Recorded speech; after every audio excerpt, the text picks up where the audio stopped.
पट्टी असणार आहे. पट्टीच्या पुढे बैलाचा पाय किंवा सुट्टी मेकरचा पाय आला निकालात गाडी बाद असणार आहे.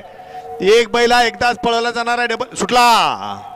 भव्य आणि दिव्य मैदानातील हिंदुहृदय सम्राट केसरी मैदानातला पहिला गट सुटला आणि पहिल्या गटामध्ये 5 गाड्या पळतायत आणि 5 गाड्यामध्ये लढत पाहायला मिळते.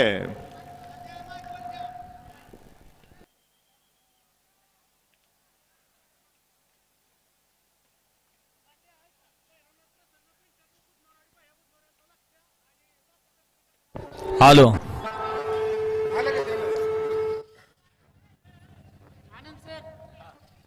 पंच निकाल द्या. गट क्रमांक 1 चा निकाल. 1 चा निकाल आहे. आज क्रमांक 4 वरून धावलेली गाडी ऋतुराज पाटील राणा ग्रुप बुधनारवाडी या गाडीचा प्रथम क्रमांकाला सुंदर अशी गाडी पळाली.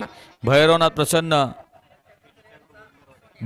प्रसन्न भैया बुधनारवाडीकरांचा डावीला पाला लक्षात